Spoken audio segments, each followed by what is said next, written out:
All right, hello and welcome to another Why Would You Use. I know it's been a little while since we had one of these, and I just want to talk about the Quartakk. Is that weird? I just really want to talk about this weapon, because this weapon has had kind of an interesting lifespan. At the beginning of its lifespan, it was released into the game, and it was absolute abject dog shit.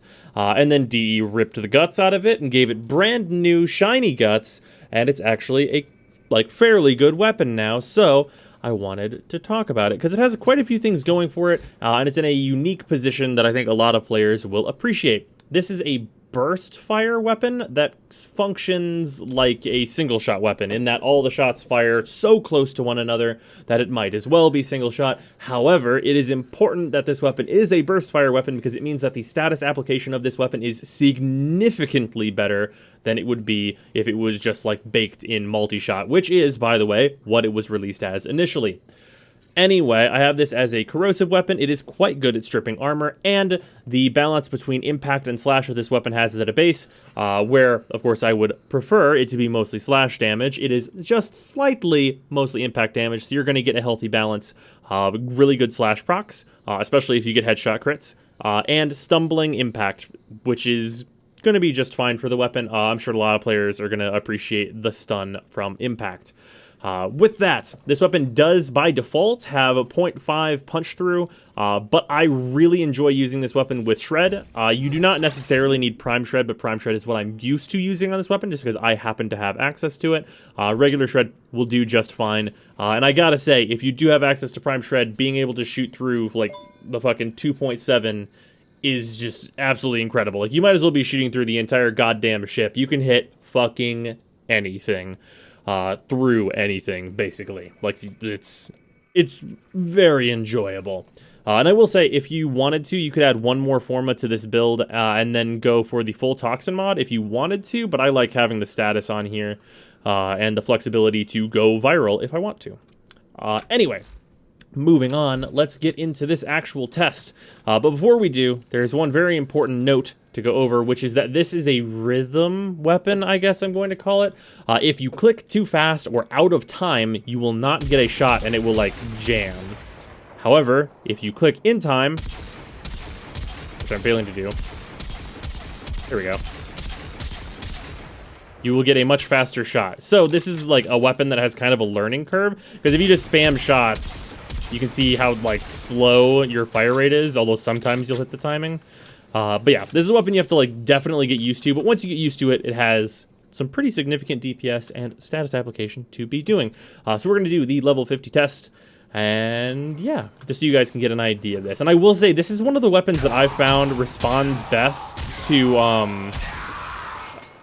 fuck that guy as well. Through walls, amazing. Responds best to being buffed up. And what I mean by that is, like, using this in conjunction with a Warframe like Rhino is just really effective because it's very balanced. So whenever you're, like, using it to shoot through enemies and you're getting, like, the, like, huge multiplication of damage that Rhino can provide, it just functions very well, like, up to pretty high levels. And, like, this weapon, even by itself, just with this build, where's he at? There he is. Just with this build, can function, like, even up into, like, of course, top swordy level. But even beyond that, like, level 100 corrupted enemies, like, it'll do just fine. Like, it won't be perfect, because obviously, you're going to want to start using your Warframe abilities once enemies are anywhere above level 80. Or even before that, of course. But if you're not, this can still handle, like, level 100 heavies if you really need it to. And we'll just show that off really quickly. So we'll just, like, bump these guys up to, like, level 100. And just show what it can do against, like, gunners and such. So, like, gunners have, like, you know, obviously this has, like, a lot of punch through on the build. But, like, just shooting gunners with headshots, that's a really not bad kill time on level 100 gunners. And then, comparatively, on enemies that are not, like, necessarily weak to that type of damage. Obviously, ancients are, but we needed to kill them first. And obviously, unarmored targets, still pretty fucking devastating.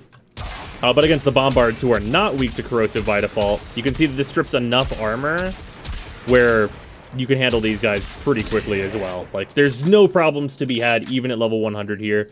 The thing that you're going to struggle the most with is, like, lining up your shots so that you're hitting, like, those multiple units. because like the mid-tier armor units like Lancers at level 100 are going to start giving you a little bit of trouble if you're not headshotting them, and they of course move much quicker than the heavy units. Anyway, that has kind of been the Quartakk. I don't know, I just wanted to talk about it because it feels like it's like in a unique position for some reason, and I don't know. It's one of the few burst single shot type weapons that I actually enjoy, and I think it's because it's kind of heck adjacent. But anyway, hope you guys enjoyed this video, and I will see you tomorrow. I'm going to try and get back into a rhythm of doing more why would you uses, so if you guys have requests for weapons that you would like me to do a why would you use on, please say so while I continue to work on the secondary review. So yeah, I will see you guys later.